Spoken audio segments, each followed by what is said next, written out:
Hi there folks, welcome to RRTV. My name's Bernie Weemers and I'm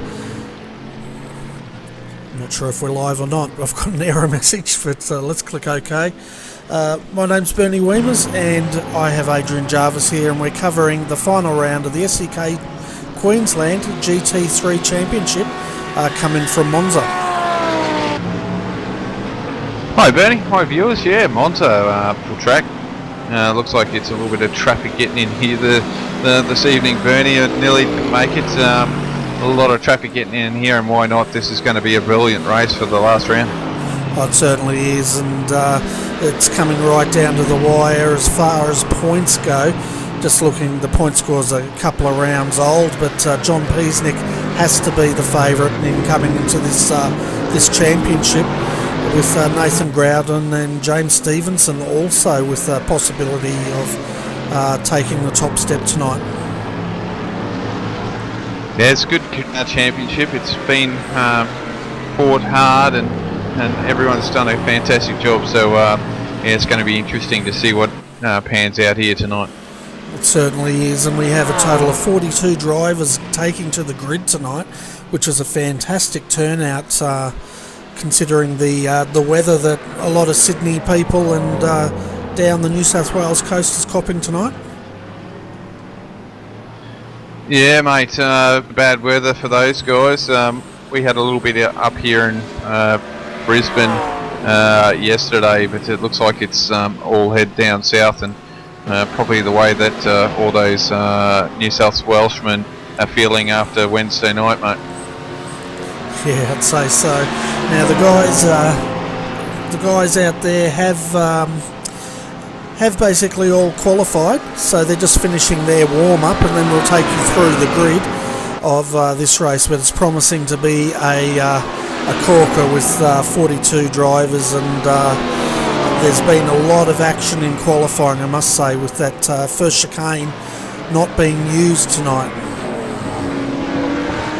Yeah. Probably the admin decided that they didn't want to deal with too many issues, considering there's no fast repairs in this series, so they wanted to knock that out tonight and made it a fairly nice start for the boys, and see if they can get sorted by the second chicane. So I think we'll be keeping an eye out on that second chicane tonight, Bernie. Yeah, and by knocking that out tonight, that's going a bit towards the way the new Monza's going to look, because they're actually changing the track in real life to get rid of that first chicane, and I guess tonight that sort of mimics that in iRacing terms anyway. Yeah, it's depending on what happens, I suppose, with the new layout, it's definitely going to cut that chicane out and just make it a little bit tighter, isn't it? Through the, I think it's the Lesmo there. I think they're going to make that a little bit shorter, but still come out near the second chicane. Yeah, that's right, and they're going to throw in another chicane, I think, to bring it off the new track into the old track. But let's have a look at the weather at the moment. So we've got a wind speed out there of 7 kilometres an hour. It's mostly cloudy.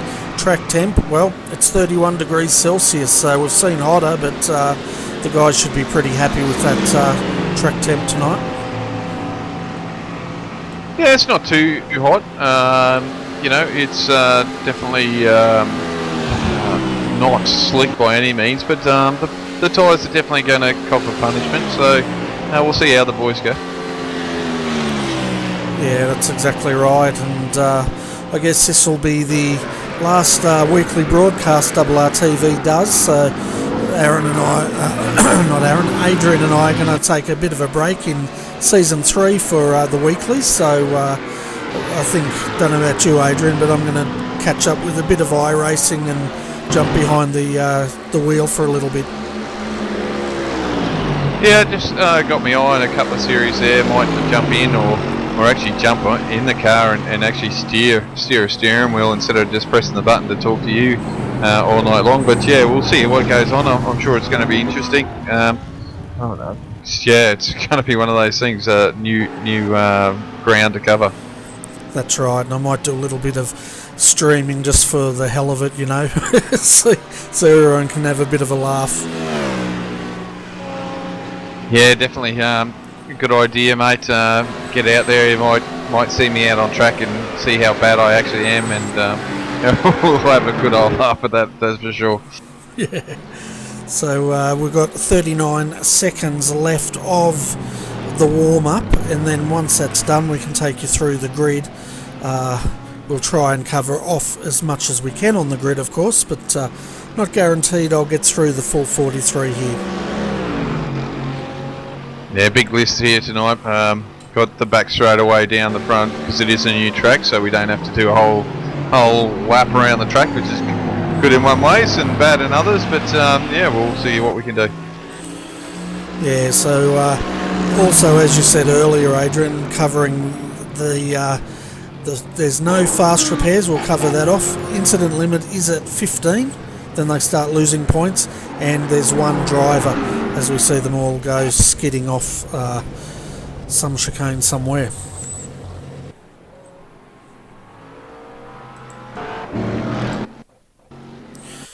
So the guys are gridding up now, so let's take you through the grid. So John Peasnick will start from pole position, followed by Christopher Osborne in second. Third, Adam Funslow, fantastic. That must be one of the highest qualifying he's done. James Stevenson out of fourth. Gary Hamilton will start out of fifth. Sixth is Matt Trotman, followed by Richard Brookfield, then Brett Garidis. We have Thorpe out of 9th and Guy Leach out of 10th. Out of 11th is Groudon, followed by Neck. Then we have Herpatz out of 13th. 14th is Stoneman. 15th is Mansell. Starting out of 16th will be Mackenzie, followed by Pickering. Then we have Benson out of 18th, Hall out of 19th, and Chris Keeping rounds out your top 20. 21st is Forster, followed by Kislowski out of 22nd, Blythe 23rd, 24th is Sadler, Morton out of 25th, 26th is Price, followed by Feely. Then we have Best in 28th, Lonergan 29th, Fullerton out of 30th, 31st is Thomas, followed by Tajavara, then Alex Pole out of 33rd, Galenti will start out of 34th, and Hammond will start out of 35th. Mann out of 36th, 7th is Ross, 37th is Ross, 38th is Skillbeck, 39th is Nelson, and 40th is Matheson. Green will start out of 41st, 42nd is Fenley, and 43rd is Tucker. Yahoo! Which is pretty much how I feel after calling all those names out, but we got through it, so that's good. There's a very interesting field up here, Bernie, with the Macca, which is going to be fairly strong, I reckon, here tonight. And then we've got three Audis up here as well, hounding the Maccas, and then we've got one lone Mercedes. So watch out for that Mercedes and Mad Cow guys out there. It's up near the pointy end, but it's going to be a hard one for these guys, I think. Certainly is, and as you said, watch out for the McLarens, because with that first chicane gone, we know these cars are pretty slippery, and it's probably going to suit them to not have to brake and keep all that momentum right down this straight. Yeah, and the one that misses out tonight will be the BMW. Just does not have the legs as we get in, and the green flag is dropped. Green flag's dropped. We've got a fantastic field here. 43 drivers take the green flag. John Peasnick has got a good run, but it looks like, just trying to see who's on the outside. That's Christopher Osborne already up into second. It looks like Funslow. This is like a NASCAR race, isn't it? As they go too wide, down through the bend here and into the first chicane. We've got a car into the fence in the background. Yeah, a couple of ran off there through the Grande, and coming up to the next chicane, second chicane, or third chicane, as they start to spread out. We'll have a few incidents there, I think, Bernie, as John is in the lead with Christopher Osborne, and looks like Adam Funslow in third, so a good run here for Adam so far. It certainly is. We've got another car off into the fence there. It looks like it's one of the Mercedes, but looking down the front is John Peasnick, as you said, leading Christopher Osborne. They're getting a little bit of a gap onto Adam Funslow. Then Gary Hamilton's up one position, followed by James Stevenson. So they're all the guys competing for the final steps of the championship here tonight. Yeah, it's a fairly solid field. It looks like James is hounding the back of Gary, but Gary's a good steer, and he's not going to take too much. Not going to worry about that pressure from James as they're coming around now through the parabolica and down the main straightaway for lap 1. Yeah, and the guys that have had come to grief on that first lap, we've lost Brett Garidis, Scott Keselowski and Warren Pickering have all come to grief on lap 1 here tonight at Monza. Boys, it looks like Christopher Osborne's having a look at John there at the moment. He's sizing him up. He's keen to get into first place. We know Chris is a mad steerer and he always wants to be out there leading the way, but with John at the moment in that Macca, he's going to have a hard job to do that tonight. Certainly is, and I tell you what, Adrian, it's going off back here in mid-pack.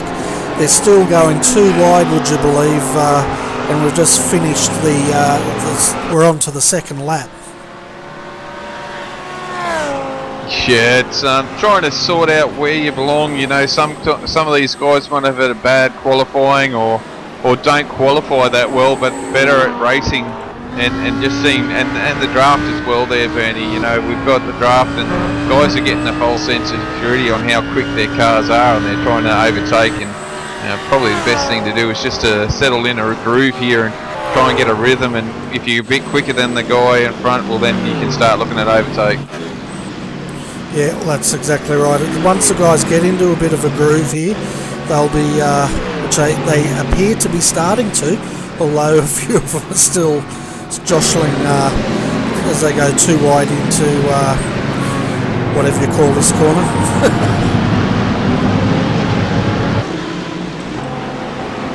Yeah, they certainly are. It's still looking around. They're still trying to overtake. There's guys moving around there, especially down the front straightaway here. We've got too wide back here at the moment, looking to get some moves down and. Coming down the front straightaway without that chicane, they just get that so much momentum to turn in here, and they've got to hit the right line. You don't want to be out too wide, otherwise you're in the kitty litter and probably your night's done. Yeah, once you hit that kitty litter, the next thing you're going to find is a big fence. Even though it does have tyres, it will come up on them pretty quickly out there. You're just watching a few cars then, Bernie, getting into that first chicane basically now. They're still not realising how much speed they're dragging into there and just got so much momentum coming in there. It's a wonder we didn't have a big one in that chicane. Yeah, I thought that's where it was going to end up, but to the credit of all the guys, they all seem to have got through there. The actual incidents look like they happened in the first big sweeper, and then up the back of the course where Warren Pickering had his moment. And I'll tell you what, it's good to see after their run last week, Bernie, through the AEC is Eric Thorpe here at the moment in his Swift BMW, feeling a lot of confidence in his car tonight. And is he in 10th at the moment, so doing okay. He keeps his head on and drive well. I mean, he's got the setup in the car, he should do well. Yeah, he definitely should do pretty well there. And I tell you what, looking at the pace of the Audi compared to the Macca, it's not that much slower, you know. It can keep up with him in the slipstream. Getting out though's another story. And Adam Funslow at the moment, he's having a battle with James Stevenson, who's made that position up. So James up to 4th, Adam slipped down to 5th now.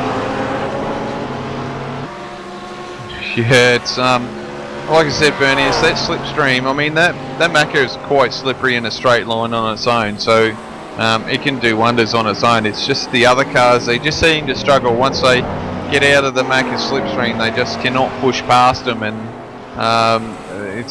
it has to do with that aeros on those cars. They just can't handle it. So you've got to get them in the corner and then try and block them. But it's going to be a hard task for those guys tonight. It certainly will be, and it was interesting because they went too wide down into that first big sweeper, and it looked like Christopher had it, but then he had to lift and let John Peasnick back in because obviously he didn't have the speed to carry on through that move. Yeah, it's one of those things, isn't it, that Macca is so quick in a straight line, and this track is really suited for the McLaren. And if I don't see a McLaren on the podium tonight, I'll fall over, I think. Alright, well at the moment, if it finished the way it is, you'd have one Macca on the podium and two Audis, and back in fourth at the moment is James Stevenson in a Mercedes.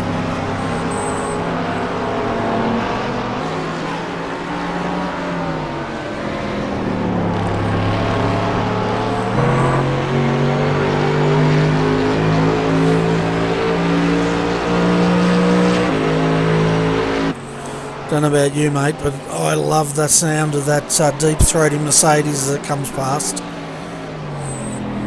Yeah, that Mercedes is something special in it, and it just sounds so good. And I love that car for that reason. I think that's got to be my favourite sounding car on iRacing at the moment. Yeah, and we've got further back, we've got about three in a row, and that's Riley Blythe, Nathan Pats, and Paul Mansell out here, so they're really rumbling down the track. Yeah, it'd sound really nice, wouldn't it, just hearing those cars. Saw there Riley just getting it a bit messed up there, and that's allowed Nathan to get through, and he's got Paul Mansell now in the draft having a look down the inside.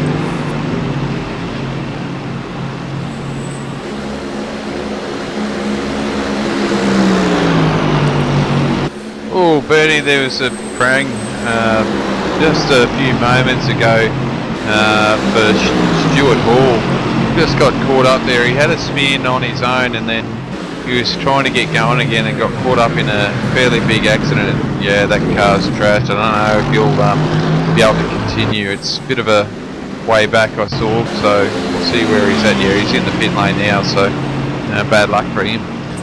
Yeah, we're just bringing that replay up just to see what's happened. So he's come off at the chicane and not carrying any damage there, but he's in a really precarious spot. As he reverses out, we'll just watch what happened here.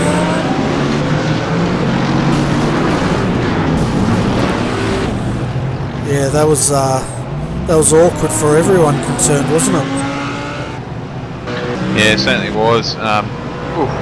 Just come back and nearly had another accident. They're still getting to turns here at the moment. It's getting a little bit messy at the moment, Bernie.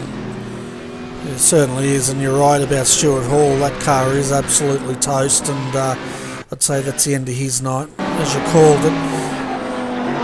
But at the moment, though, it's looking all nice up the front, isn't it? With Christopher.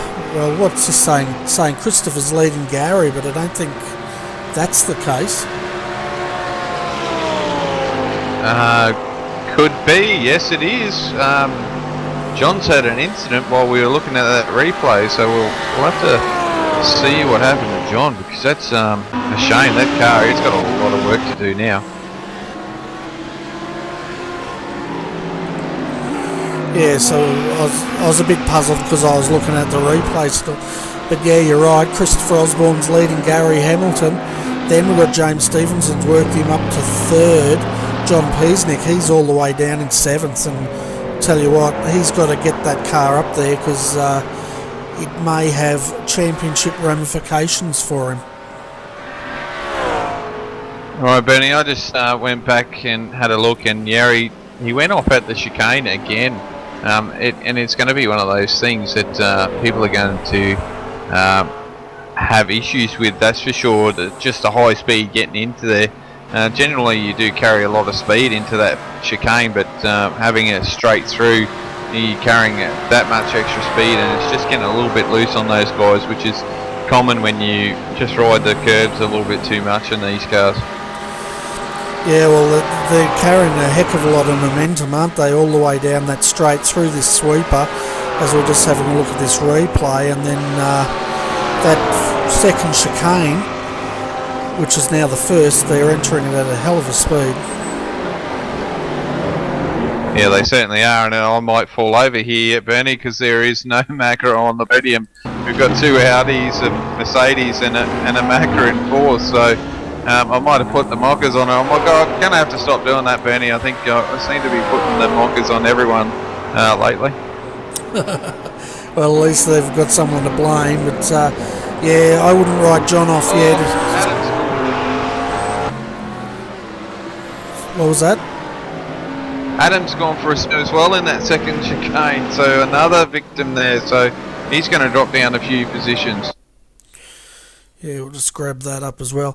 Yeah, the McLarens are quite unstable, aren't they, when they come into the braking areas here. Well, he's actually lost that under acceleration, so which is a bit unusual. Yeah, it certainly is. So we know Adam, he fights back though, doesn't he? We always see him climb back up, but you know what? With those three guys in first, second, and third at the moment, it's going to be very hard to get any of those out of those positions unless something happens to those guys. So it's going to be a tough one tonight.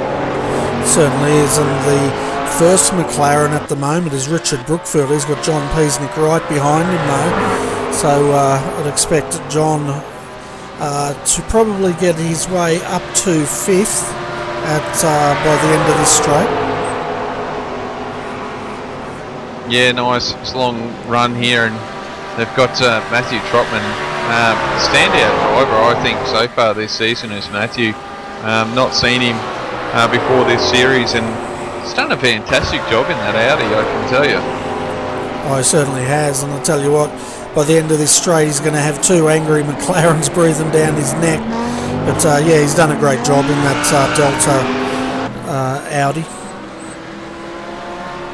Yeah, and you can hear there, he hit the ripples and he had to take off the accelerator there just to make sure it didn't get unsettled and have another stab at it. So these ripple strips are not good for these cars, and it's quite harsh on Monza here with these ripples. And then you've got the bollards as well, basically just on the inside of the curves as well, that really unsettles these cars badly. And not just these cars, but nearly every car in iRacing at the moment. Yeah, I think the only car that I've seen that doesn't mind those bollards is probably the V8 supercar. Tends to have more give in its suspension than these heavily sprung cars, that's for sure. Well, what you can say about the V8 supercars, they're designed to ride the curves, aren't they? You just have to watch a real life V8 supercar that they tend to like be using two wheels most of the times when they go to some tracks. Yeah, well, that's right, and I'm really interested to see after this update is done how that V8 supercar handles, because I'm sure there's going to be a lot of updates from what iRacing had said after the last update. They were talking about new sound, new handling, physics model, the new tyre model, that sort of thing. Yeah, there's a lot of stuff. I believe Scott and Trent covered that off in their chat show that they have on, which Bernie, sorry, I was a special guest there this week, and there might be a bill going your way for the green room there. But we've got Christopher around. We might have to come back to that and see what happened there, Bernie, because Christopher Osborne's been around. Yeah, we're jumping straight on that replay now, and we'll have a look at what's happened here.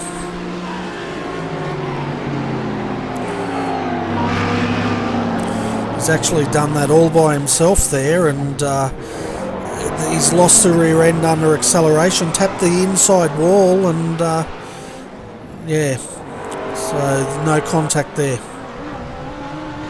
Wow, that's unusual to just let the car break out loose on you. They must not have a lot of wing on that car to try and keep it quick in a straight line. I'd say they're carrying minimal wing to maximise that huge long straight they've got, with including the sweeper and the run down to that first chicane.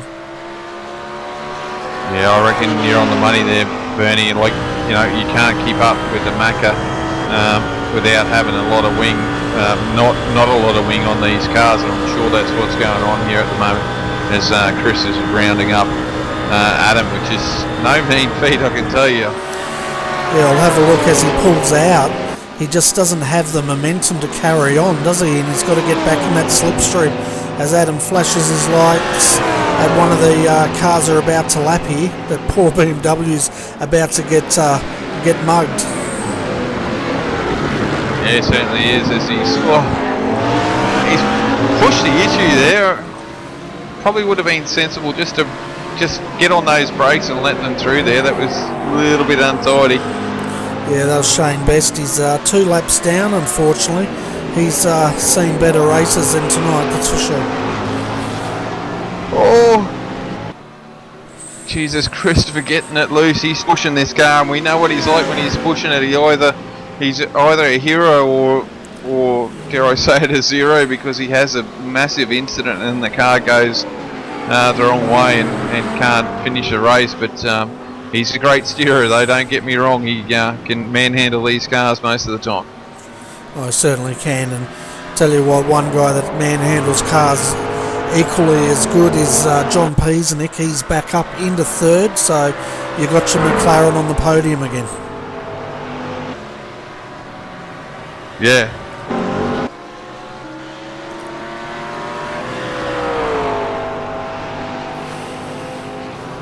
So looking down the field, there's quite a lot of cars in trouble out there. Trent Thomas is one of them.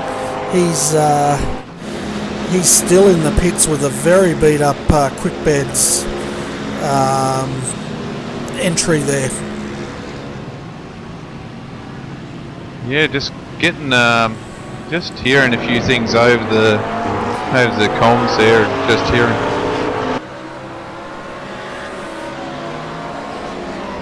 Sorry, you're dropping in and out there, Adrian. Be just me not pressing the button.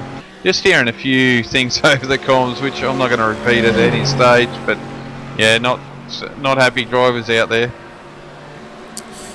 Okay, well that's not what we like to hear, but I guess there's a lot of cars out there at the moment competing, so there's a heck of a lot of action going off everywhere, really. So is it in general, is it their driving ability that they're unhappy about, or what's the issue that the drivers are talking about without naming names? It was just a little bit untidy. A car come off the track, and unfortunately Trent was caught in that, and then obviously it slowed his momentum down, and it's just one of those things where you get caught up in something and it turns into like a snowball effect where it just keeps getting bigger and bigger, and a couple of cars got caught in that one, unfortunately. Fair enough. Couldn't really blame anyone in that. I think it was more of a racing incident. Just unfortunately, it's just caught out a few guys, and you know what these race car drivers are like. They're not too impressed when something goes on without seeing what's actually happened. So don't blame them, but you know, it is racing, and unfortunately, these things are going to happen. Yeah, well, that's exactly right, and you can see a bit of smoke. There's a car off on the infield there, and as he rejoins, who was it? That was Christopher Osborne again. Yeah, not a good night for Chris. He's dropped way down, and geez, he'd be back in 16th or 17th position there now. Yeah, we've got him in 11th, and we'll just see if we can pick up what has happened to him there. But yeah, we're riding there on the top of Nathan Groudon's car. And again, he's just lost that under acceleration in the same spot he lost it. Same spot Adam Funslow lost his car. So I reckon they're all carrying very low downforce on these cars, and it's just catching them out. Yeah, it depends on how much, if they've done actually a full run with old tyres and low fuel, and maybe it's catching them out now that if they haven't done it, because the tyres are starting to wear out, and it's just catching them out with that low wing. If they've got the adjustments there, they might be able to turn the traction control up, but obviously turning the traction control, it's going to make it difficult, you know, to get more speed. You know that with traction control it actually slows them down a bit, so a lot of your top guys will actually have their traction control turned right down low. Yeah, I'd say they would have. And I tell you what, another person who's got a car hooked up here is Nathan Groudon in the BMW. He's tucked up behind two Mercedes here, and right down that front straight, they weren't getting away from him at all. Yeah, he's doing a good job, isn't he? It's good to see that the BMW's up there and having a good run, and he's keeping it nice and clean at the moment, so it's really good. Just trying to see who else is up here that's doing well. Shane Best is way down the back there. Here comes Adam, he's in 6th at the moment, so he's on his lonesome out here, Bernie, so he's got a lot of work to do. Certainly does, and once you're on your own around here, it gets a bit difficult catching all the guys that are slipstreaming, doesn't it? Yeah, it certainly is. It's going to be a hard job, but in that Macca, I'm sure they're going to have a couple of tenths on some of these other guys, like at the moment up the front here with James Stevenson and Gary Hamilton. Gary's just in front of James at the moment. I just don't think the pace is in that Mercedes to get around the Audi, and I'm sure John's going to close in on these guys just because that Mercedes is just that much quicker.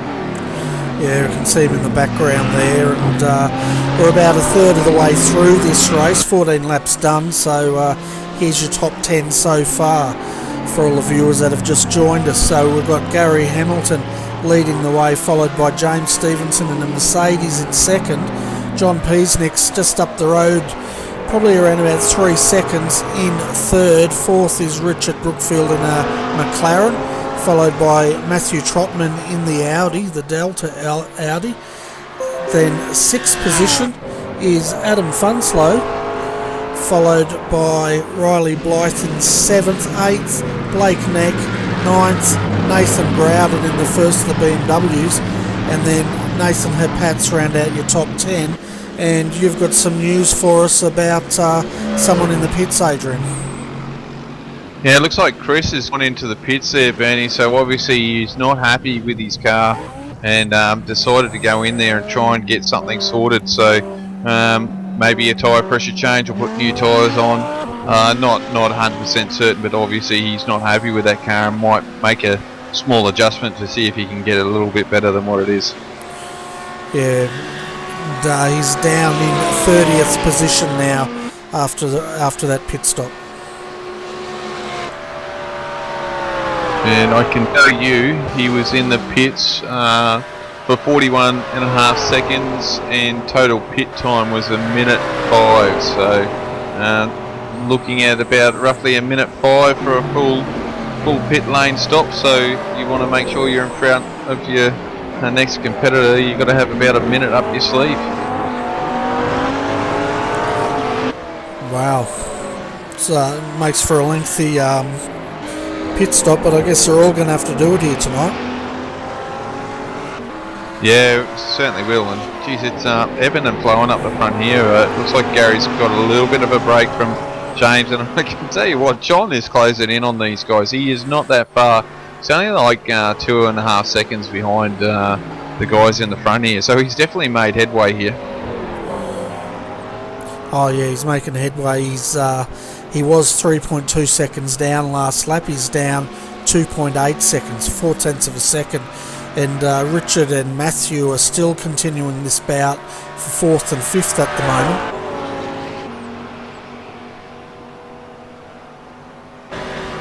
Yeah, it looks like Richard got around Matthew, and Matthew's not going to let go. And probably not a bad idea. Just sit here and use the draft, and you know, save a bit of fuel. Obviously, you can do, and if you can, well, then there's less fuel you have to put in at your last stop. So make yourself a little bit quicker in the end. Yeah, and I don't think Matthew's got much of a choice here tonight, but stay behind in that slipstream, because as soon as he pulls out, the Audi just does not have the power to get past the McLaren. Yeah, I'm trying to beat that McLaren. I tell you, it is so quick in a straight line, and that's where I thought these things would be strong. And I've just had a few issues, so it's a tough one at the moment.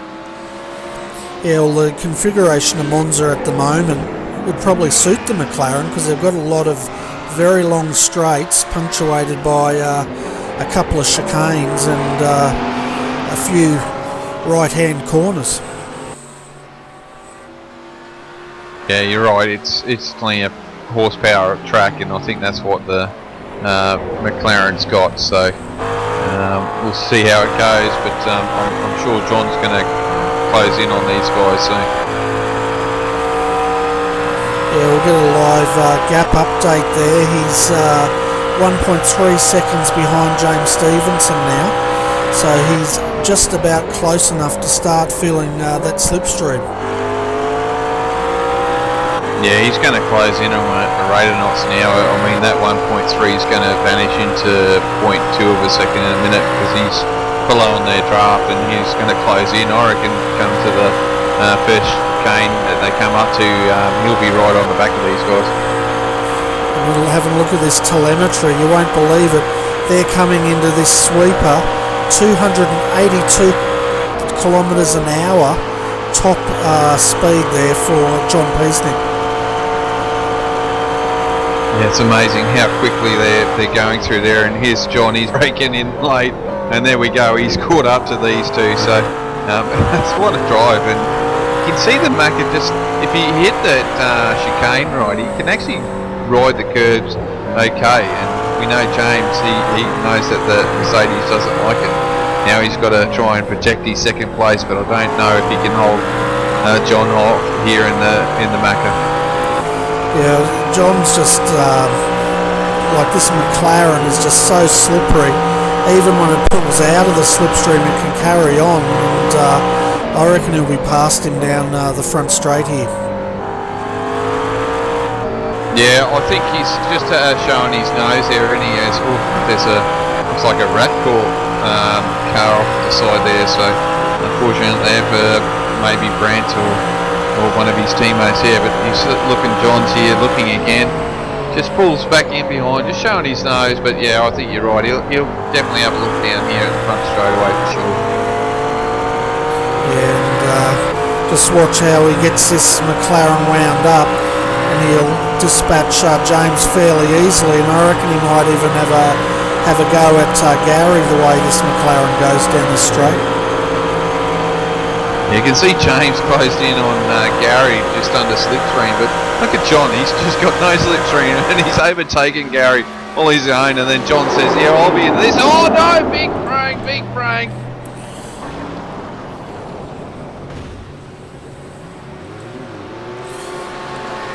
That was James Stevenson and Gary Hamilton coming together there.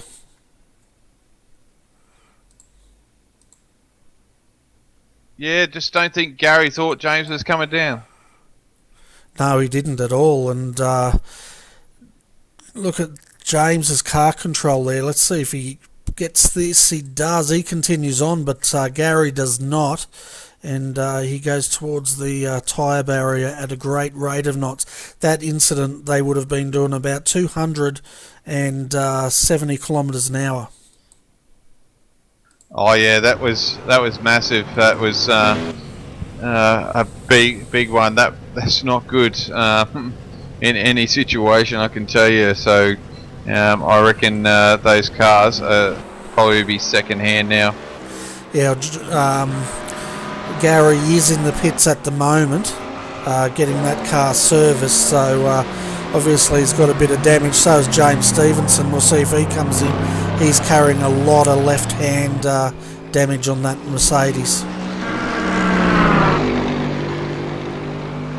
He's staying out. He's going to wait till his schedule's... I mean, there are no fast repairs, so the damage that Gary's got must be massive for him to go to the pits, as James is going to keep running. So maybe that's the bonus of this Mercedes, Bernie, is it's built Mercedes strong, and it's hard to beat them down.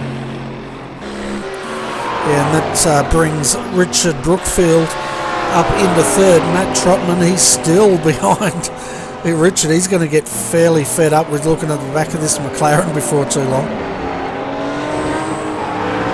I've got to give it to him, man. I mean, I did give him a rap earlier, but I mean, the only reason why he gets noticed is the way that he's driving. He's clean, he's patient, and he gets the job done, and he ends up near the pointy end of the field. And you know, you don't do that by being fast and erratic. You do that by being consistent and staying on track, and he's done a fantastic job of that, that's for sure. Oh, he certainly has, and you're dead right. You know, he is consistent, he is clean, and he always seems to be able to get that car up towards the pointy end of the field, and that's what it's all about, isn't it? Yeah, for sure. You know, and it'd be a driver that you'd want to have in an endurance event. You know, he's a very clean, methodical driver, and someone that you need in an endurance event, that's for sure. Oh, dead right. It's you need someone like that, as you said, to go out, consistently lap, keep the car out of trouble, and keep it in the position it was in when the main driver, let's say, brings the car in. Yeah, exactly right. He's just got to build up the cars here that look like they want to get their cars fixed and get out there racing, but I'll tell you what, they're looking a bit second hand to me.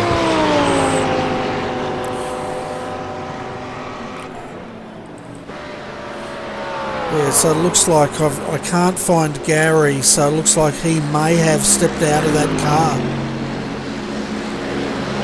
Yeah, looking on here, yeah, he's disconnected, so he's decided there's no point keep on going with 25 laps to go. Well, it's a real shame, because having a look at the points, where was Gary? Well, he wasn't really in the points anyway, so he's not going to lose that out. But the guys that are in contention is John Peasnick, Nathan Growden, James Stevenson, Matt Trotman in fourth at the moment, and Adam Funslow's your top five top point scorers at the moment.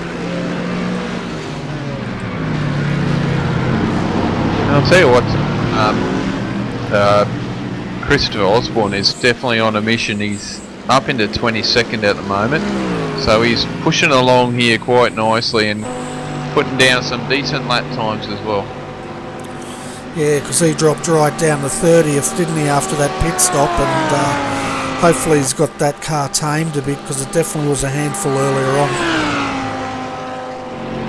Yeah, it certainly was, and yeah, like I said, he probably made a couple of changes to that as well. Shane Best is off as well, Bernie, just coming out of Ascari, I believe it was, and it just got all sideways, so hard luck there for Shane.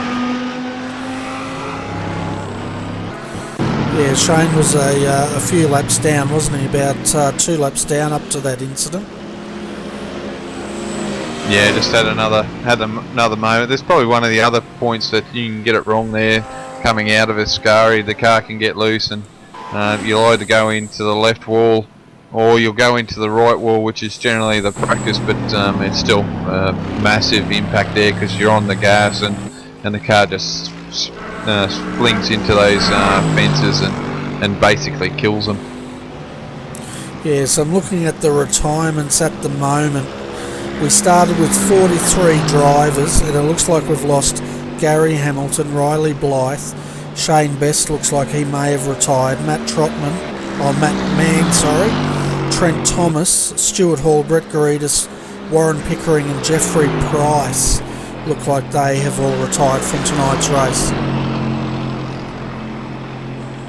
Yeah, it's a big list. Racing in this series, no quick repairs. You've got to be keeping an eye out on what's going on, and try and keep that car nice and clean. Yeah, and the guys that have been in the wars out there, Darren McKenzie, he's had a bit of an issue out there. Christopher Osborne, as we know, has had a number of issues going on. But the list goes on. Philip Morton, Nathan Hapatz, Maverick Benson, Trevor Forster, Eric Thorpe, Brant Tucker, Chris Keeping, Guy Leach, Anthony Green have all spent a lot of time in the pits getting those cars repaired. Yeah, certainly have, and just have a look. Warren's still in there getting his car fixed. Brett's still getting his car fixed, so these are guys that haven't actually left. They're getting them fixed. So there's a few in there that want to get their car fixed and out there again. So, 36 odd seconds, 36 odd minutes in there. So they spent most of the race in there, Bernie, which is a bit of a shame. Yeah, it is a bit of a shame. We're just coming up to the halfway distance now of this 46 lap race, and John Peasnick, well, he's pretty much got over a 5-second gap back to James Stevenson, and a lot of that was due to that incident we witnessed earlier. But John's also got that car totally hooked up, and it's probably one of the quickest cars out there down that straight. Yeah, I think he was just trying to outdrive himself again in the start of the race there, or just did a couple of things that he hadn't done before in practice, and he's found that there's an issue there, and he's caught it back, and he's actually pulled away and doing a great job now. So understanding the car now and doing a great job. Oh, he certainly is, and I'll tell you what, we clocked him at 282 out of a slipstream in that Macca. Matt Trotman in a slipstream, he was clocked at 281. Yeah, an extra kilometre an hour. It doesn't sound like much, but extra kilometre an hour, it's amazing how much quicker that is. Yeah, and the thing to take from that also is John was not in a slipstream, Matt Trotman was. So he's getting a tow, and he still isn't as quick as that top McLaren. It's amazing just to get those numbers, isn't it? Just to hear that, and it just shows you how quick this McLaren is, and it's going to definitely be a car hard to beat tonight. Certainly is. And there's another car off into the fence there. It's a green and black car. That's all I've got. We'll have a look and see. I think that was Anthony Green. Yeah, and I've Shane Hammond as well, that went off as well too there, Bernie. Yeah, so it's all unfolding, but I'll tell you what, Richard Brookfield's having a great run here tonight, and it's a well-deserved run too. And I'll tell you what, he's shaken off Matt Trotman with all that action going on ahead of these guys. Yeah, he needed to get that break, didn't he? He's just, Matt was doing the right thing, hanging in the draft there to hang on there and keep that position. But it looks like he's closing in on him again. So this is not over yet. Oh no, it's not. What we'll do is next time he comes down that main straight, if he hasn't caught him, we'll throw the telemetry gun back on him and see what a top speed of that Audi is without a tow. But I guess he's in the slipstream again now, isn't he? Yeah, he'd be pretty well much in there and getting the draft from that McLaren, that's for sure. Yeah, he's the little engine that could, I guess. Yeah, I'm sure those Audi boys have definitely got a lot less wing than what they would like, just to try and keep the speeders. I was just watching John Peasnick here just split 2 cars down coming up into the parabolica. That was mad. And tell you what, Richard, going through a scurry there, got it a bit crossed up a little bit, and that's allowed Matt Trotman to crawl right on the back of him again. Yeah, and see, like I said, Matt's just being patient. Richard just makes a mistake, and Matt's there to pounce, so doing a great job. And he's now coming out of the slipstream to have a look at this. And out of the slipstream, he's hitting about 269, so he's jumped back in again. Yeah, isn't it amazing how quickly you slow down, isn't it? It's a shame that that's happened, but I suppose that's the strength for them, Macca, and it's only strength. The rest of the thing is terrible. Yeah, I took all the cars around for a drive the other night to work out which car I wanted to campaign in, and yeah, could do the BMW, the Mercedes, yeah, not too bad, like the Audi, jumped in the McLaren, it tried to kill me, so I parked that one pretty quick. Yeah, it's a total different car. You've got to drive it differently to the others. It's definitely stop in a straight line, turn it, and then punch it and try and get the best out of it. But yeah, it's a whole nother level, and you can't trail brake into a corner either, so it makes it a little bit difficult, where I think the others you can a little bit. So yeah, it's quite interesting, isn't it, that Macca? Yeah, it certainly is. That used to be my favourite car. That was my go-to car for many a season, but it's not my go-to car anymore. I'll tell you what, Christopher Osborne at the moment, he's up to 15th position. So I think whatever he's done to that car, it's agreeing with him a bit more. Yeah, I'm sure he's just off on something and had to do something, because he was in there a little bit longer. I think he spent that little bit more extra time in there to get that car sorted, so he can push his way forward, because everyone else seems to be about 15 seconds quicker, unless he's got a pit lane penalty, obviously, with 15 seconds, so that might explain that one a little bit. Yeah, and we probably expect the guys to make one stop in this race. They can't be too far away from starting to take pit stops here. No, we've got a couple that have stopped. We've got Paul Greeley just in front of Chris, he stopped. Gavin stopped just behind Chris. We've also got Paul Mansell, he stopped. George has stopped, and Philip Morton has stopped, and then underneath there, I'm not going to say if they're actually racing or they're in the pit lane for a long time, because they're broken. Yeah, there'd be a long list of broken cars, and we're riding on board here with Christopher Osborne, and we've got the telemetry gun out to see what this Audi's capable of. We know the McLaren is 282. The Audi at the moment, I'll tell you what, he's just pushing 271.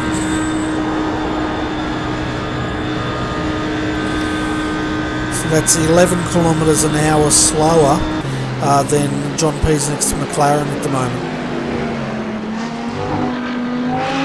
It's a lot, isn't it? You think about how many days an hour. That's a lot to lose down a straightaway, and especially at a track like this where you need as much speed as you can get. Looks like we've got a couple of guys waiting in the green room, so I'll bring them up and have a quick chat with them. Yeah, for sure. Hi Gary, welcome to RRTV's Combox. I guess this is the last place you wanted to be tonight, but tell us about that incident you had with James, and how much damage did you take from that? Yeah, g'day fellas. Yeah, definitely didn't want to be up here. I was having a nice race actually. I don't get on very well with the Audi, so just to be able to run consistently is what I was sort of looking for, so I was pretty happy with that. But Yeah, look, that was a bit odd. I mean, James was just sitting there, obviously saving fuel, playing a strategy. He had plenty of times to tow if he wanted to, which he didn't. And then, so John, I could see him coming. He was coming, and then he had a mega run down the straight. So I wasn't going to block him or anything. I let him go. And by that stage, we're into turn one, and as I go to turn in, like I see James trying to follow John through.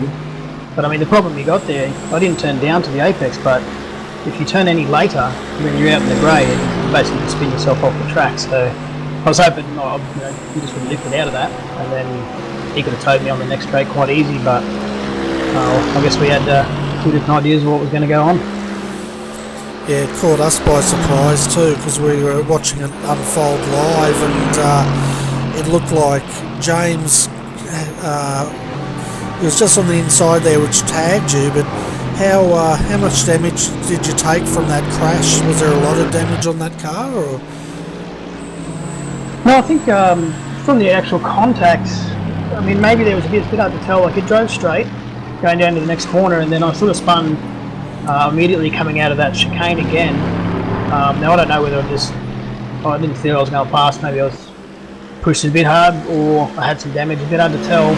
But then I spun to the inside wall, unfortunately, and I got the meatball flag. And I thought, oh well, I was just in there to have some fun. So I decided to call it quits there. It would have probably been a while at the pits. Yeah, fair enough. And I tell you what, that McLaren of John Peasnick's, we were riding with him as he reeled you guys in, and he's definitely got that car running like a bullet, hasn't he, down those straights? McLaren is a weapon in a straight line. Qualifying at practice, get behind them and see what I could get. And it was funny in qualifying. I got my time obviously in a tow, and I was behind a McLaren. Even from the second behind the McLaren in the Audi anyway, which is fully trimmed out. You don't gain anything, you can't gain them, so you've got to be sort of with inside the second to start pulling them in. So they're very quick. Yeah, well, we put a radar gun out there on the McLaren and on the Audi, and his McLaren is 11 kilometres an hour faster down that straight than the Audi is. Yep, that'll do it. That's pretty quick. Yes. But I tell you what, I feel sorry for the guys in the Beamers out there. Those things just get eaten up in a straight line, that's for sure. Yeah, that's exactly right. But anyway, Gary, sorry to see you retire, but before you go, do you want to give a shout out to your sponsors? Yeah, well, look, a big shout out there for John. He's doing a good job. I think he's just going to finish this race to wrap this one up. So hopefully that's what happens. I'll be sitting here watching, and congrats to John for that. Big shout out to Element Win the Day Clothing, who's involved engineering, and stay tuned for next season. I'll put that out there as a little teaser. I'm sure some other people will have something to say. Fantastic. Well, we'll definitely look forward to whatever happens next season. Sounds good. Look forward to seeing you guys then. Thanks for that. So Adrian, we've got Brian Tucker there. He was the one in the Rack Corp entry, so if we bring him up, did you want to find out what's happened to his race tonight? Yeah, Benny, bring him up. Actually, I think Brent's actually driving, so we'll skip him. We'll just see if he is. No, he's not. His car's trashed. We'll bring him up. Okay. Hey Brent, welcome to the RRTV comms box, and not a place you'd like to be at the moment, but a tough night out there for you. Yeah, it hasn't gone to plan at all, unfortunately. I started 43rd and was just picking guys off, and was up to 33rd or something before I had a couple minor incidents, and decided to pit to try and to get my optional repairs done.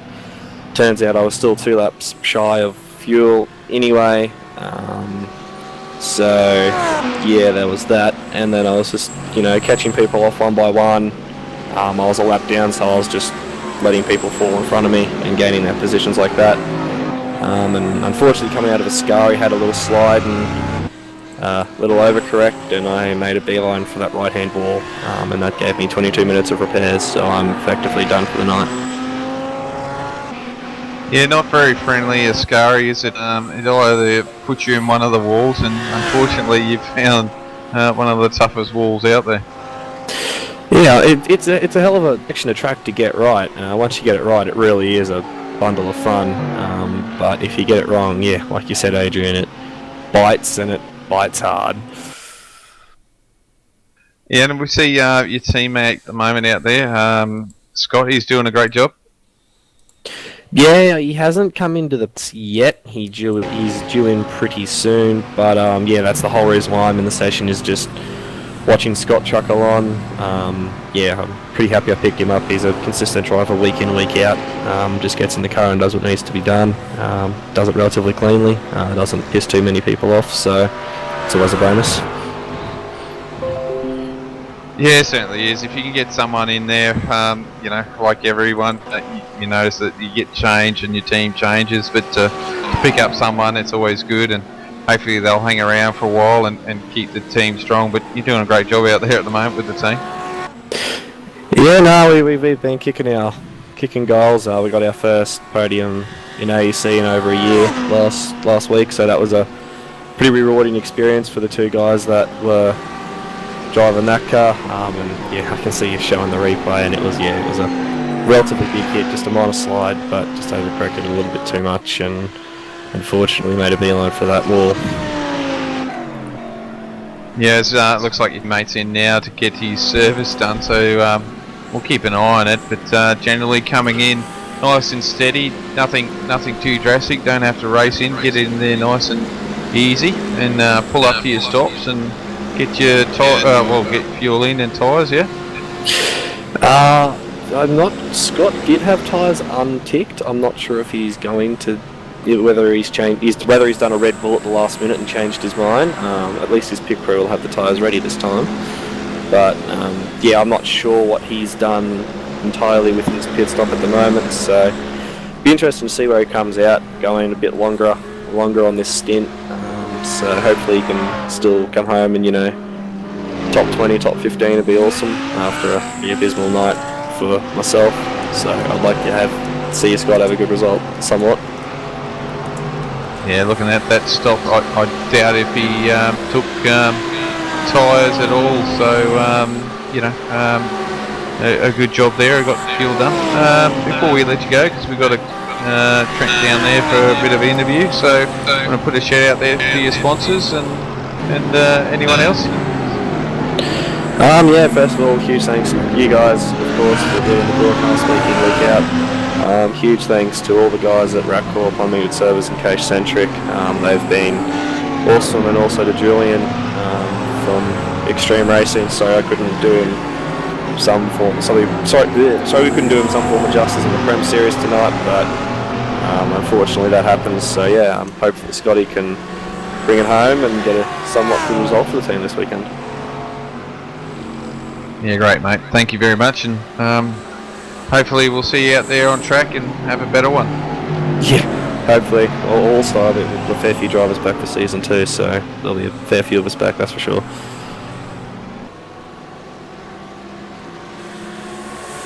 It looks like Trent's given up on waiting for his interview, Adrian, so we'll get back to the racing here. So we've got our race leader now just pitting. That gives James Stevenson the lead. So we'll just keep an eye on this and see what he does. Yeah, we had Blake Neckdead spinning out, and looks like his car wasn't looking too pretty as well then.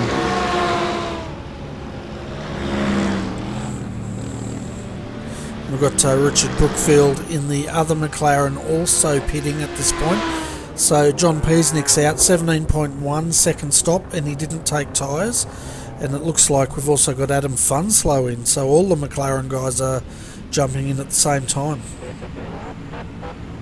Yeah, it seems like a fairly common thing for these McLarens. They've sort of said, yep, that's enough, and got to put this fuel in. So I doubt anyone would take tyres. It's just a question to ask, but I think Chris did.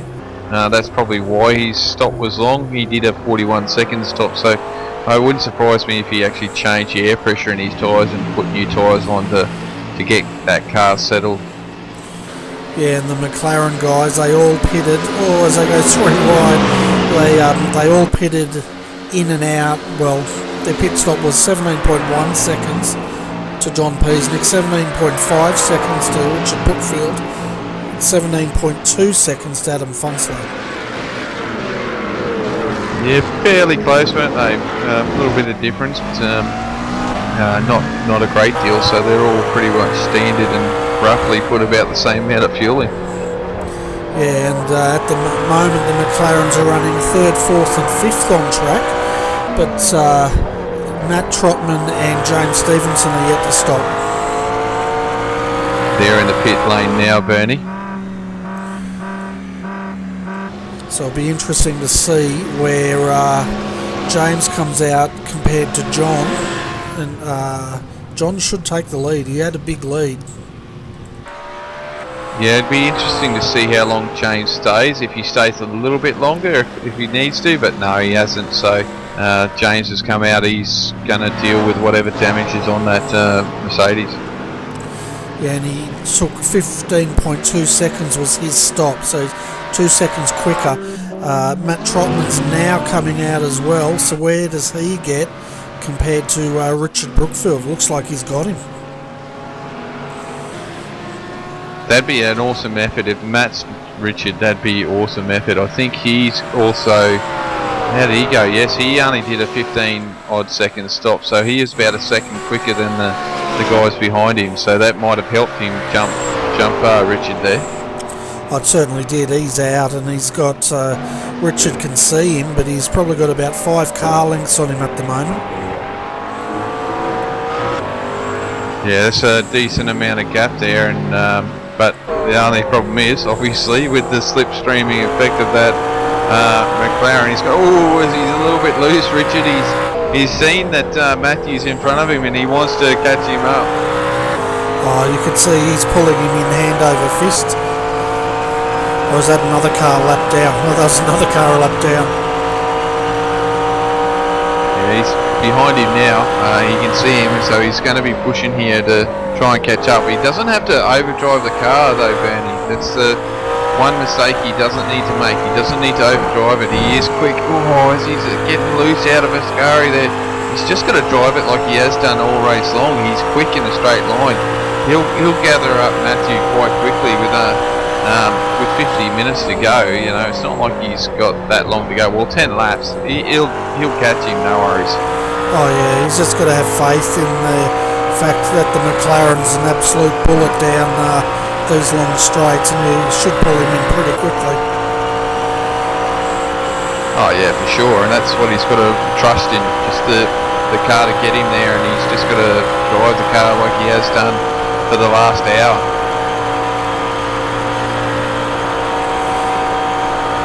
It's quite interesting. He must be carrying a bit more downforce than John Peasnick, because he's 6 kilometres an hour slower down that big long straight. Yeah, just they'll show the different styles or the setups in these cars. So Richard's gone for a little bit something that he feels a little bit more comfortable in, whereas John probably drives this McLaren a lot more and has it a little bit more on edge, so it's going to be a little bit quicker. So just the different styles and learning the cars and understanding it. So I think that might be what it comes down to with those guys. Yeah, I think so. I don't know about you, but I'd much rather have a car I can drive than a fast car that's going to throw me into the wall in a couple of laps. Yeah, I think we're getting a little bit old there, Bernie, mate. We'd rather a nice, comfortable car that we can rely on to do laps, but realistically, you need a car that's a little bit on edge, because that's how you can get the speed out of them. So, or we've got to drive them a lot harder than what we do. But yeah, it's just one of those things that you need to do. Hang on there. I didn't think we were talking about old age and all that sort of stuff. Unfortunately, it does factor in these situations. I guess so. And we're riding with Sal Galenti. That's a new name. 15th at the moment. He's chasing down Philip Morton, and Scott Kozlowski's just ahead of these guys. Yeah, you just picked up on the Craig Lowndes paint scheme, didn't you? Yeah, I did actually. He's reading you for like a book. There's also, I saw in practice, I'm not sure if it's still out there, there's an STP car circulating, or there was during open practice anyway. Yeah, maybe one of those poor victims succumbed to this track, Bernie, and might be in the pits or gone home on that trailer and out of here. Yeah, well, I think out of the 43 guys running, there's only 26 out there at the moment circulating, and yeah, quite a number of them are either in the pits or they've packed up the transporter and they're on their way home. Yep, quite possibly, and it's taken its toll. I mean, and this is something that this series has brought to us with the no quick repairs, which is something it's, I know for you, Bernie, it's something that you've wanted to see, and something that I don't mind seeing, especially on the level that we're racing at now, especially in this series. You want to see no quick repairs because you should be talented enough to get through here without killing a car. Obviously, some things are going to happen and you're going to get caught up, but generally on the whole, I think it's a great idea. Yeah, well, I think it's a great idea now. Ask me after a few rounds after I've run next season in the SEK, and I'll let you know what I think then. Oh, I can tell you right now what you're going to think, and you don't like it, and it's a silly idea, and you don't get to race. Wow, I don't even have to get in the car. You read me just like a book. Just one of those things, I suppose. Well, I know that's what I'd be saying anyway, but it is what it is. And look, if you drive around and take your time and try not get into too much issues, I'm sure it's going to be okay. And look, you could qualify like Brent did, you know, earlier, qualified 43rd, and if you don't get caught up in a mess or your own mistake, you could end up gaining 20 odd spots just for driving and keeping it clean. Sounds like a plan to me. Well, sounds reasonable. Brent sounds pretty sound, but you know, the execution's got to work first.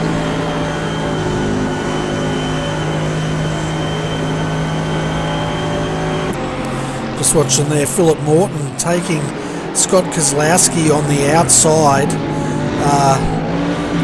of that big sweeper coming through the down that front straight there. Yeah, just so Scott's got a little bit of damage on the front there, might be hampering his straight lines ability at the moment. And that Mercedes, it's peaked out at around about 280 kilometres an hour, so it's as quick as the McLaren down that straight. But yeah, it's not too bad, is it? No, not too bad. He did have a tow though, so that's going to count for a little bit.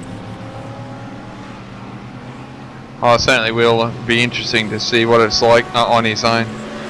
Yeah, we'll stick with him, and we'll get that next time through. We'll get the telemetry gun out and see what he is doing, because he's got Scott now pushing him, so he'll probably want to get the most he can down this straight.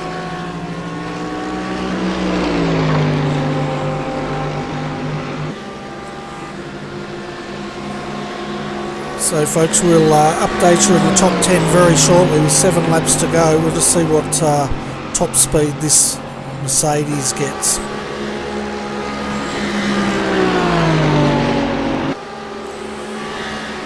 Yeah, 274 kilometres an hour is the best the Mercedes could do.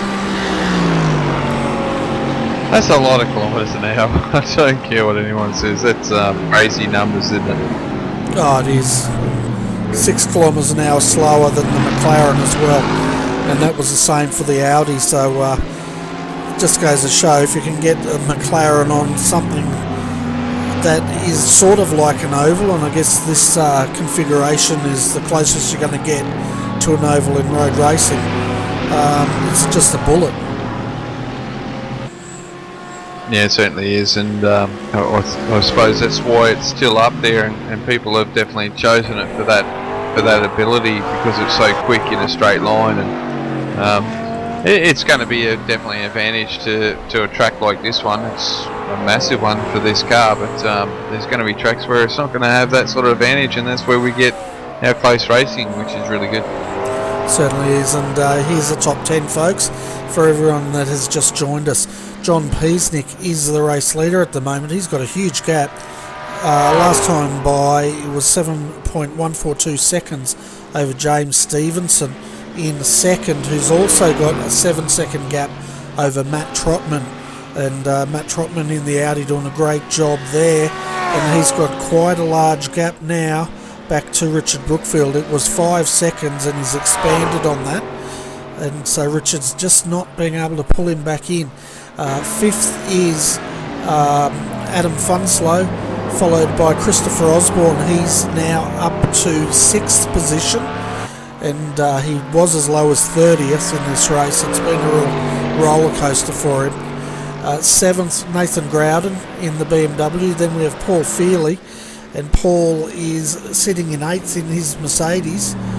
9th is Gavin Sadler in another Mercedes, and then rounding out your top 10 is Philip Stoneman in an Audi.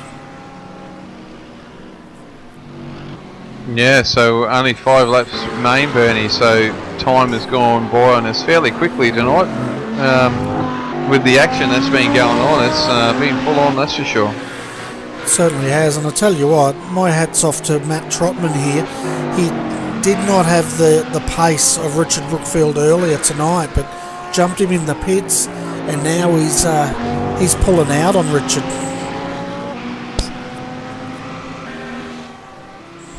Yeah, he's certainly doing a great job, and I think what we were watching with Richard as well, he was just trying to overdrive that Mercedes and might have damaged those tyres a bit more, and now his tyres have suffered, and that's probably why he's backed off as well there, Bernie.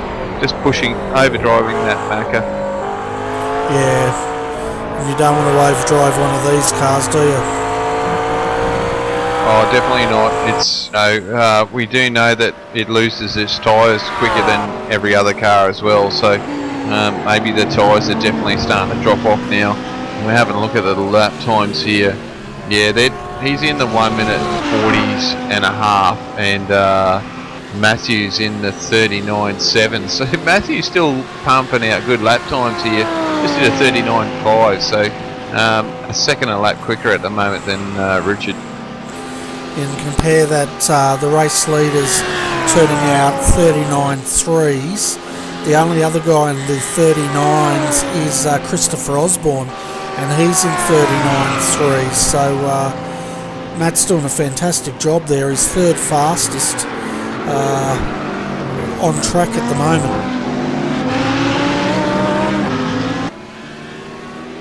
Yeah, mate, it's amazing to see that Chris has worked his way back through some tyres, so he's definitely got fresher tyres than everyone else on that car, and just pushing his way forward, so doing a great job. And the only reason why you put new tyres on, and it's not because the car's loose, but to change tyre pressure settings, so you have to put new tyres on if you want to get your tyre pressures right.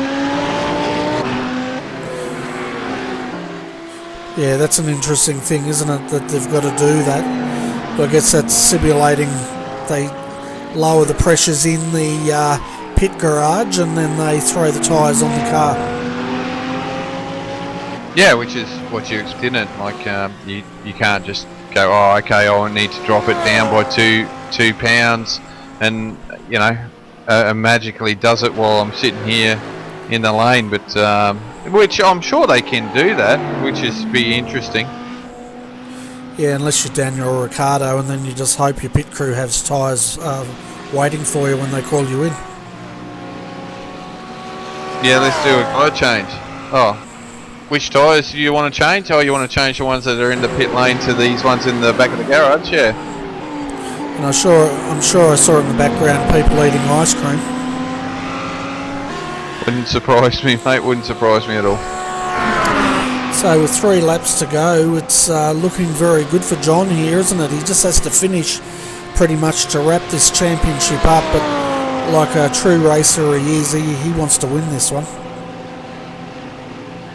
Oh, as normal, you know, this is how these guys win championships, because they're hungry and they always want to win. That's probably why I'm always at the back of the field, and it doesn't worry me if I win or not. I'm just there to make numbers. But yeah, no, he's fantastic, and he's drives this car quite well. Sometimes he sort of overdrives the car, and he's got to pull himself back a bit when he's had a spin, and then he goes, right, I've got to get himself under control here. He might be overexcited, Bernie, starting the race, and then once he has a couple of spins, he's got, oh, I've got to knuckle down here, and he does a fantastic job from there. Yeah, he certainly does. And I tell you what, look, if he was looking in his rear-view mirror at the start of that race, he'd want to clear out as fast as he could, because those guys were running 2 to 3 wide for the first couple of laps. Yeah, I suppose that's the other thing. He was probably pushing away to try and get a break. I mean, you know, he's a race car driver. He's not, you know, he's not thinking about anything else but to get in that lead and drive away. But it's so hard when that McLaren's punching a great big dirty hole in front of it. The other cars are hanging on to him for dear life, and it makes it hard. So just got to settle down and get through it. But hey, look, he's done well. First championship in SEK, and what a fantastic effort. Ooh, this is where it's going to get scary for him with 2 laps to go, getting battled by these lap cars. It's not called for. Yeah, well, those guys are actually racing for position, but that beat up Mercedes got out of his way, and the next one, Scott Kozlowski's the next one on his list. And I think Scott's battling with Philip Morton here. Oh, look, I'm not having a go at the guys having a race here. They've got a race, but unfortunately, you know, you got the leader coming, and you know, make it a little bit easier for him. And if you make it easy for him and easy for yourself, you could actually gain a position by doing that. That's what you got to be thinking about. That's where I look at it.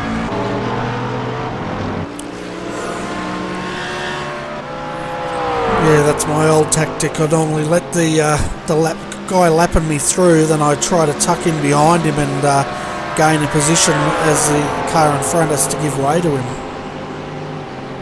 Well, that's the best way to do it. I mean, you know, you can gain a position quite easily by doing that, and that's what James tried to do earlier on, but didn't quite work out for him and Gary. But I'm sure there'll be a discussion about that early on, later on. So we'll see how that goes. Yeah, and we're down to the last lap now, so this is looking very good for John. He's just got to keep out of trouble with these cars a lap down. Really, his gap is 7.5 seconds, so he could afford just to sit behind these guys and not take any risks. And that's what he's doing. He's not diving in there to gain that position through the Lismo there, so he's just waited, and he's going to have a look here, but I reckon he might have a look down the next straight away, but he might just leave it altogether though too, Bernie, at the moment. Yeah, I think he's just going to bring the car home. He might prove a liar to us as he has another look on the outside, but yeah, I think he's happy just to park it in there, and he's only lost 0.4 of a second. He's still got over 7 seconds up. Yeah, he's just sitting there. Look at that. He's just waiting. What a drive, you know. He knows he's got 7 seconds. Just backed off, and he's going to cross the line in first place and the champion for the SEK. Yeah, so round 10 of the SEK Queensland goes to John Peasnick, Elements Motorsport, and they also wrap up the championship. So well done to John. Coming home in the second position is James Stevenson for Mad Cow Racing, and then third, well-deserved third spot, Matt Trotman for Delta Sim Sport. Fantastic drive by him tonight. Yeah, awesome job there from Matthew. Coming home in fourth is Richard Brookfield. Also a great job from him. Adam Funslow had to work his way back as well, come home in 5th, and coming home in 6th, way out wide there, overtaking lap cars. No, he's backed off there, is Christopher Osborne. Another hard night there for Chris. Definitely got a lot of competition this year, and had a tough night tonight, and then coming home in 7th is Nathan Growden. What a run for him, Bernie. Fantastic drive. He's the first of the BMWs home. Then we had Paul Feely coming home in 8th, followed by Gavin Sadler in another Mercedes home in 9th position.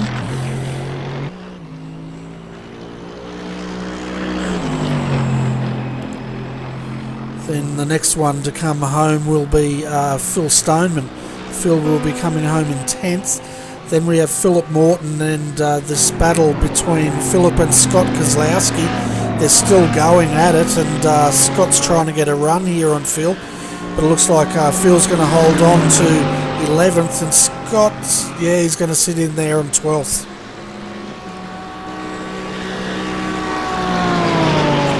Tell you what, that was a close finish between those two, but Philip Morton just held out Scott Kozlowski there for that position.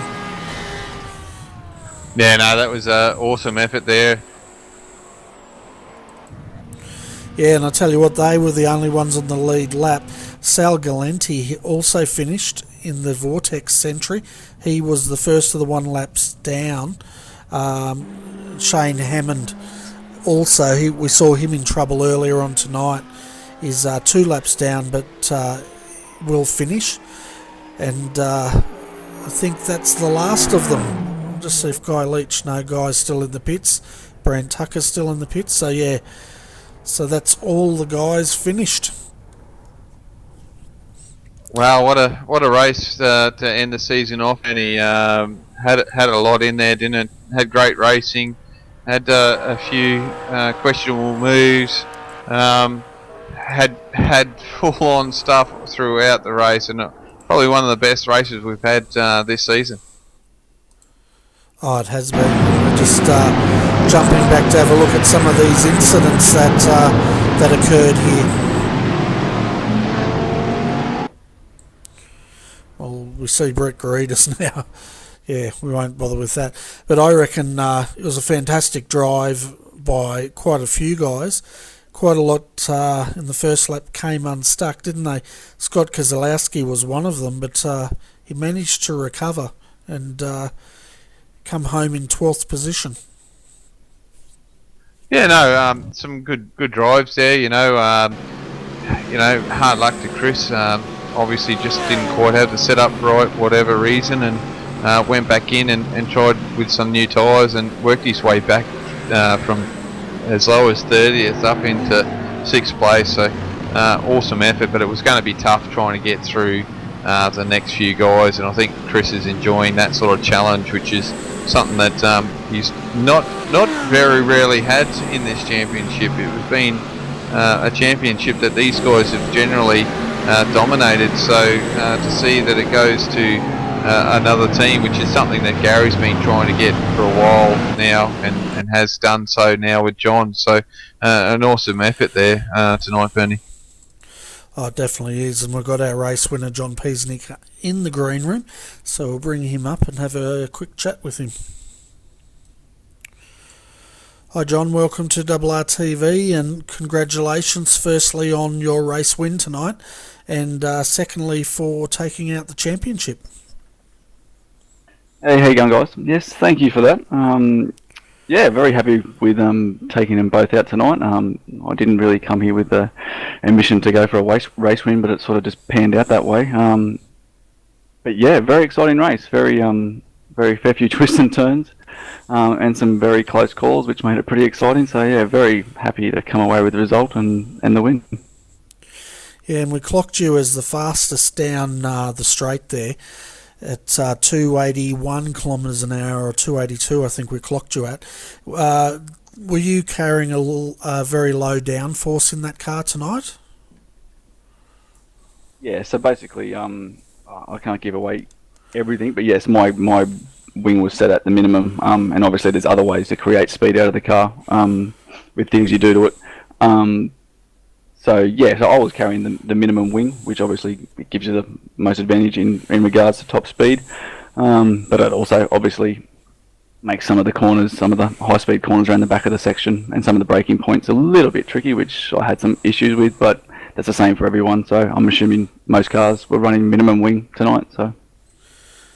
Yeah, I think some of them were running just a bit higher wing, the other McLarens, but it doesn't really matter about them. It's all about you guys in elements tonight, and it was well driven, I tell you what. And we were really impressed by down that straight how you rounded up James and Gary all in the one straight. It was pretty good to watch. Yeah, I was in a little bit of two minds there. Once I had my little incident, little lock-up, which spun me around a bit. I was pushing hard then to try and catch back up to the leaders, which worked out pretty well. But when I got up to the back of James, I was in two minds what to do in regards to try and get in front and get a gap, because I knew I've used more fuel to try and help me out there. And then at that straight, I just had to keep going, mate. I had momentum, and obviously that was instinct. Probably, in hindsight, if you just go in for a good result just to get the championship wrapped up, you wouldn't do that. But being a racer, mate, and at the time I thought it was a good idea, so I just kept going with it. Yeah, and did you see James and Gary tangle just behind you as you completed that move? Yeah, it was a little bit unfortunate what went on there. I'm not really going to make any comments in regards to what happened there, but it's a bit of a shame that Gary and James had a little bingle there, which obviously the race would have been a lot closer towards the end there. But yeah, like turn one there, it's the first time I've driven this layout of the circuit, with that being turn one, and it's a mighty hard corner, especially in the McLaren, and I know sometimes in the Audi, so care has to be given there, unfortunately. Yeah, so what's it like with this new configuration? Is it something you like, or do you prefer the one with the chicane in it? I would prefer this layout. Obviously, I'm not a huge... there's nothing wrong with the chicanes, don't get me wrong. But for something different with this turn one like that, it was good, you know what I mean? I wouldn't want to race this track all the time. It's not my favourite place to race, as it's, it can get a little bit monotonous, just long straight break. But it was good fun, you know what I mean? It keeps the cars close, because to get a gap here, it's pretty tricky unless someone makes a mistake behind you, because everyone's in each other's tow. No matter how quick my car is in a straight line, an Audi or a Merc's going to be able to stay in my tow, whatever I do. Yeah, that's right. And before I let you go, though, John, I'm going to hand you over to Adrian and see if he's got any more questions for you. No worries. Yeah, thanks, Benny. Yeah, John, congratulations on your race win and your championship. Bit of a tough start, like you said, low downforce. Hang on. Yeah, low downforce. I got it right. Just trying to make that car really slippery in a straight line. Obviously, you're probably trying to push the car a little bit too quick to start with, and just caught yourself out. Yeah, pretty much spot on, mate. Just really just because my brake bias, obviously it's a little bit towards the rear. Just pushing it too hard, the braking zone there, just, brake that little bit too late, and obviously locked up the rears going in there, and I couldn't really recover it. So, just obviously finding the limit at the start, obviously pushing a little bit too hard, and with, obviously, it was down to pressure as well, Chris being there, and I wanted to get a gap on a couple of cars behind. I didn't want a train of 5 cars, so I was obviously pushing at the start to try and stop that, but I just made the error, mate. It happens. But very happy to claw back and get the gap back down. So I was very happy with that one. No, mighty fine effort. I think once you've had that spin, it seems like you've done that a couple of times through this season. You, just trying a little bit too hard in the start, making it making an error, and then you work your way back through the field and come home quite well. So once again, it just seems that you've got to work on that one a little bit for yourself. Yeah, it's a trait I don't really want to keep. But this has been a big learning curve for me. Obviously, to be honest, this is my first league series that I've done, so I'm very happy with the result, obviously. But yeah, just with this kind of racing, I've never really done these they're longer races for me. So yeah, just the errors pop up obviously 'cause I'm still learning. Yeah, like I've learned a lot during the season, so especially with race pace and stuff like that. There's no dramas getting qualifying pace out of it, but sometimes I did struggle with some race pace. But yeah, no, getting there with all that. So big learning curve, and just obviously building towards the bigger picture. You know, hopefully for a Pro Series attack this year, next year, whenever it arises. But you know, it'll get there one day. Yeah, no worries, mate. Well, it sounds like something that you guys are definitely looking towards, and it's definitely something that I suppose a few guys that definitely want to achieve is get into that Pro Series with the GT3s, and why not? They're a hell of a machine to drive, and definitely an awesome thing to have. But before we let you go tonight, you want to put a shout out there to your sponsors and your teammates? Yeah, mate, just a big thanks to obviously you guys for doing the coverage. Brilliant effort to all SEK and everyone involved. I don't know who it all is, but I appreciate all their effort. Great series. To Element Motorsports, all the boys involved there, they know who they are. Brilliant, brilliant team effort. They've helped me along the way. They've pushed me to get involved in it in the first place, so I really appreciate that. And just for what the future holds, there's some big things coming for Element Motorsports, so just watch this space and we'll be back soon.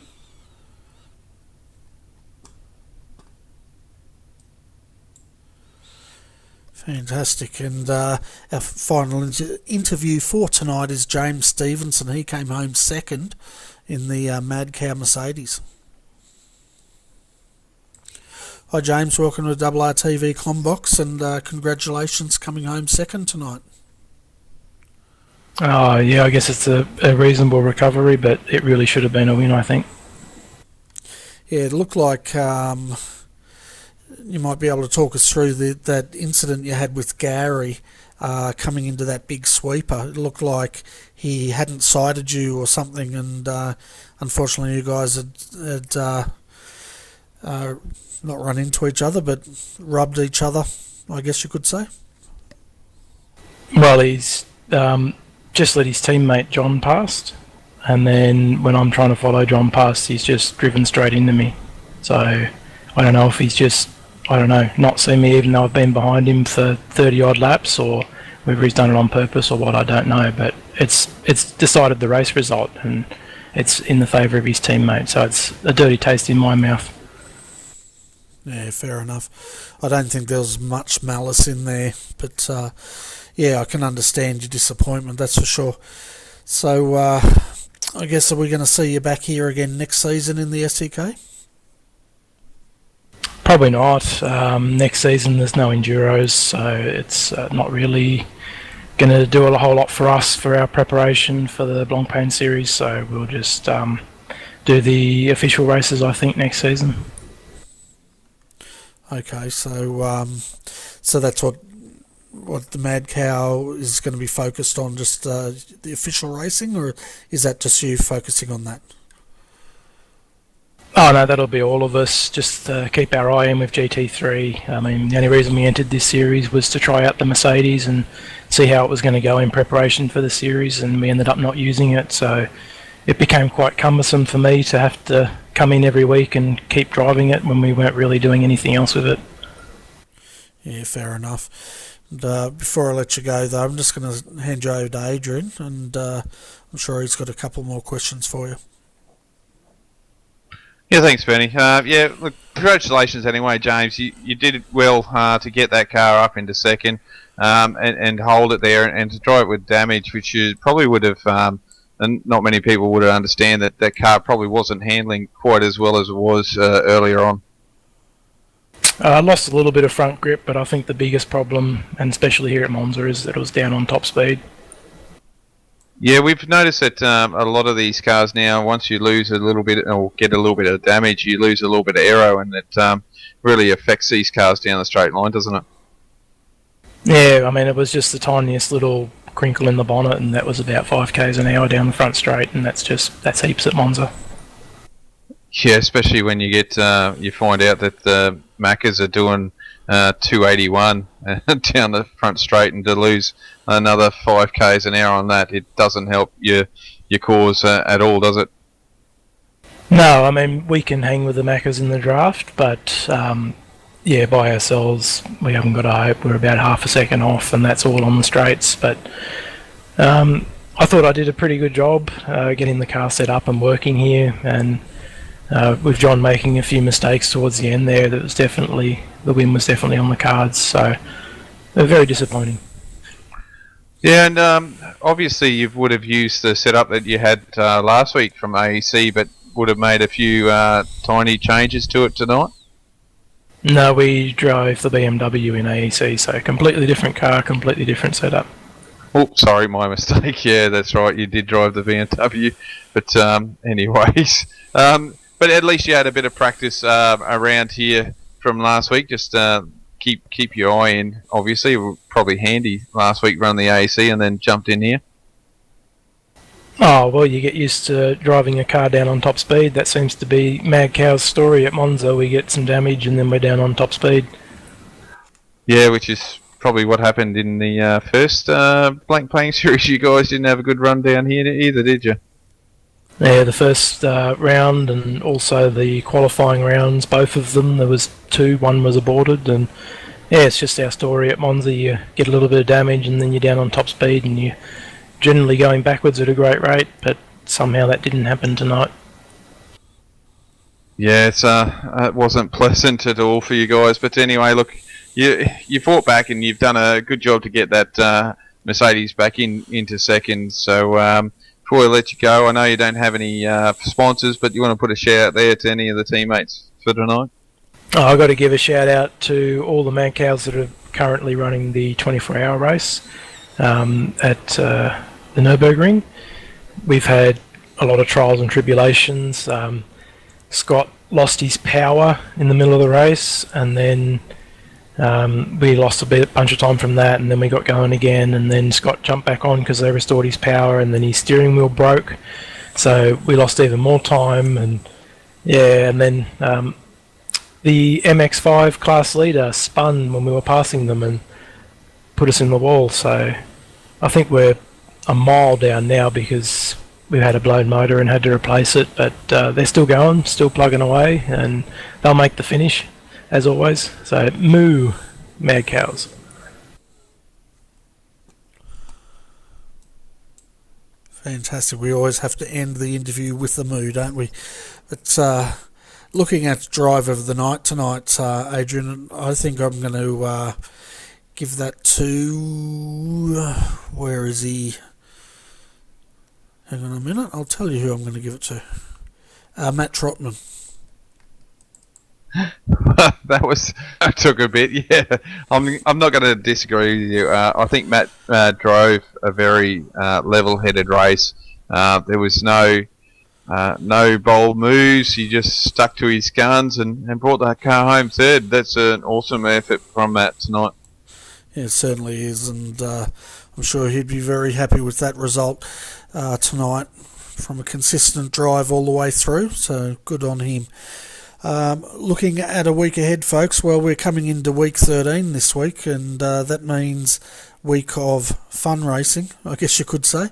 And a week of RRTV rest. And speaking of rest, next season we'll only be covering the SDRT Endurance Series and the Australian Endurance Championship, and as we take a little bit of a break from the weekly broadcasts, just so Adrian and I can go and jump in some cars and have a bit of fun during the season. But we'll be resuming some weekly broadcasts in season 4. So anyway, Adrian, it's always a pleasure calling these races with you. I hope you've enjoyed your experience again tonight. Yeah, I have, Ben. It's always great to be up in the booth with you. It's fantastic watching these races, and just to bring this sort of racing to the viewers is awesome. And I'm just glad I could help you out, and hopefully have brought some quality races to the viewers, and they have enjoyed all the time that we've been on air bringing these racing to them. Yeah, and I hope the viewers have enjoyed it as well. I'm sure they would have. And anyway, folks, it's that time of the night when we say good evening. It's 10:30 p.m. here in Australia for any overseas viewers. So on behalf of Adrian Jarvis, I'm Bernie Weemers. Thanks for tuning in, and we hope you have a good evening.